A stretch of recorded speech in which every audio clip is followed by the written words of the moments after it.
আমি বিশ্বাস করি আল্লাহ ছাড়া কারো সামনে মাথা নত করা যায় না।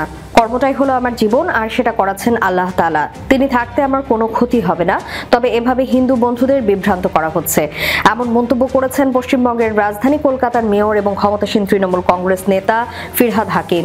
কয়েকদিন আগেই কলকাতার মেয়র তথা রাজ্যের পুরমন্ত্রী এক অনুষ্ঠানে গিয়ে বলেছিলেন, আমরা একদিন সংখ্যাগুরুর থেকেও সংখ্যাগুরু হব।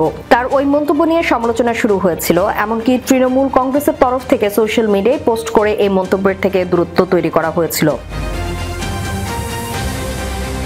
এই আবহে বৃহস্পতিবার নিজের সেই বক্তব্যের পরিপ্রেক্ষিতে সাফাই দিলেন ফিরহাদ। বৃহস্পতিবার ওয়াকফ বিল প্রত্যাহারের দাবিতে আয়োজিত এক সভায় ফিরহাদ বলেন, সব ধর্মকে হৃদয় দিয়ে সম্মান করি, কিন্তু আমার নিজের ধর্ম আমি 100% মানি।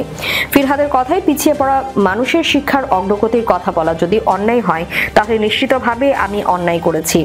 সবাইকে শিক্ষিত হতে হবে। এদিকে এই মন্তব্য প্রসঙ্গে ফিরহাদ বলেন, আমি পরোয়া করি না, কারণ আমি বিশ্বাস করি আল্লাহ ছাড়া কারো সামনে মাথা নত করা যায় না। কর্মটাই হলো আমার জীবন, আর সেটা করাচ্ছেন আল্লাহ তাআলা। তিনি থাকতে আমার কোনো ক্ষতি হবে না, তবে এভাবে হিন্দু বন্ধুদের বিভ্রান্ত করা হচ্ছে। উল্লেখ্য, সম্প্রতি এক অনুষ্ঠানে ফিরহাদ বলেছিলেন, বাংলায় আমরা 33%, কিন্তু ভারতে মাত্র 17%। তবে আমরা নিজেদের সংখ্যালঘু ভাবি না, আমরা ভাবি আল্লাহর রহমত যদি আমাদের উপর থাকে, তাহলে আমরা একদিন সংখ্যাগুরুর থেকেও সংখ্যাগুরু হব। আল্লাহর এই নির্দেশ তথা ইচ্ছাকে আমাদের তাকত দিয়ে হাসিল করতে পারবো। তিনি আরো বলেছিলেন, আমাদের সম্প্রদায় অনেক জায়গায় আমি দেখি যে কিছু হলেই মোমবাতি মিছিল করে থাকে, we want justice, we want justice. আমি বলি, মিছিল করে জাস্টিস হবে না, নিজের ক্ষমতা এমন করতে হবে যে আপনি নিজেই জাস্টিস দেওয়ার যোগ্য হবেন।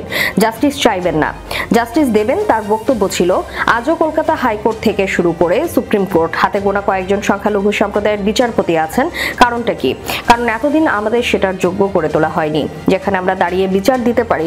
সমাজতন্ত্রের মানে এই নয় যে যিনি বড় জায়গায় আছেন তাকে টেনে নামানো হবে, বরং সেই বড় জায়গায় পৌঁছাতে হবে নিজেকে।